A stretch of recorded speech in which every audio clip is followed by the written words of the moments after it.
Welcome to EdSing, Education through Entertainment. Page 10.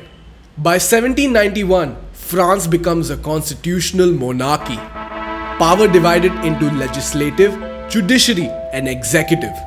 The table will help explain everything.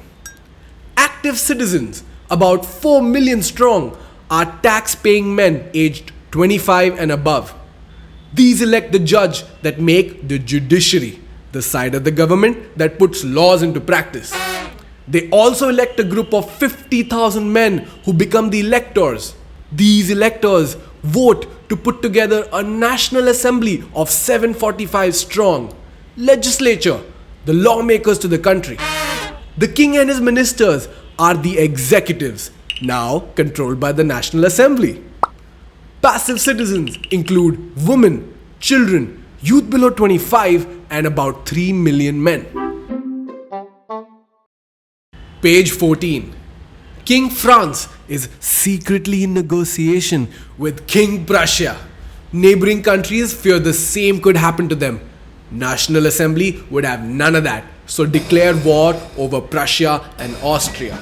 This was a war of people versus kings.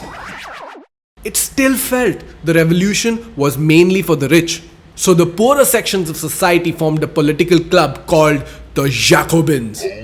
Led by Maximilien Robespierre, they wore striped trousers and a red cap, setting themselves apart from the rich who wore knee breeches, calling themselves sans-culottes, literally meaning without knee breeches.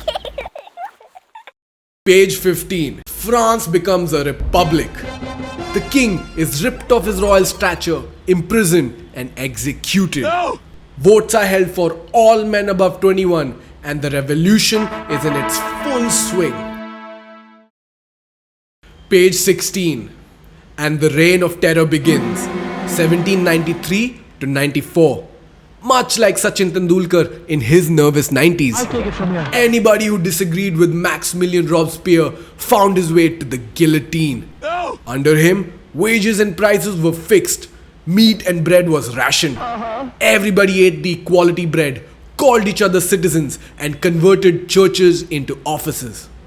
Things got so bad that even he, Robespierre, had to be guillotined in July 1794.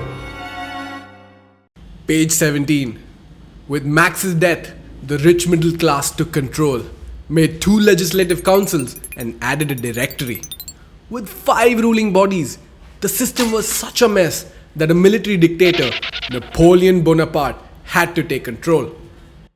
Page 18. Women and the French Revolution. Women were active participants in the revolution but were rendered as passive citizens. Their wages were lower than that of men. They hoped the revolutionary government would improve their lives with better education and job training. Yes! The new government did make schools for girls compulsory. Marriage was now a contract to be entered with free will and divorce was made legal. Women could now train for jobs, become artists and run small businesses. The Society of Revolutionary and Republican Women was the most famous among 60 women clubs. They demanded the same political rights as men, with the right to vote, be elected in assembly and hold offices. The government disapproved these clubs, forcing closure and executing a number of prominent women.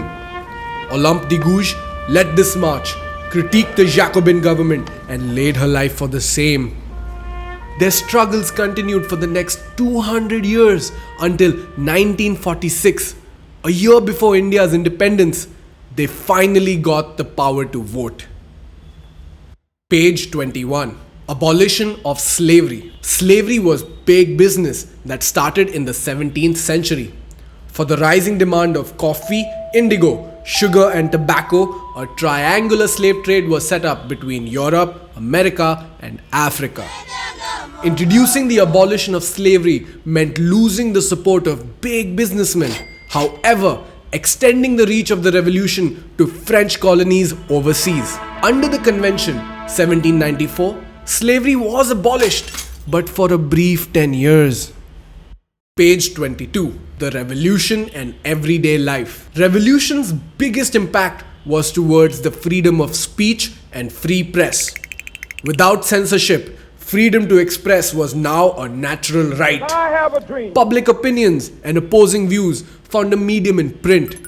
Mass communication of ideas by political philosophers was now not just limited to a handful of people.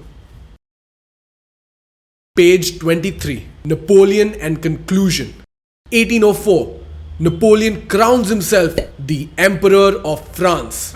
He saw himself as a modernizer. People initially believed he was a liberator, but soon realized he was an invading force capturing neighboring countries. Laws to protect private property were his contributions alongside standardized weights and measures through decimal systems. Though defeated in Waterloo 1815, his impact was big on world history. Page 24. India took to France's revolutionary ways to put together its own constitution. Raja Ram Mohan Roy and Tipu Sultan were among the many Indians who took inspiration from this chapter. With this, we come to an end to the French Revolution. Click on the video and check out the Ram Slam section. It's gonna help you remember this chapter better and stronger. Head over to the comment section and share with us what inspires you in everything you've just learned. Like and subscribe for more videos. Earn brownie points and share this video with your best friend and favorite teacher. Bye bye and thank you for watching Ed Singh.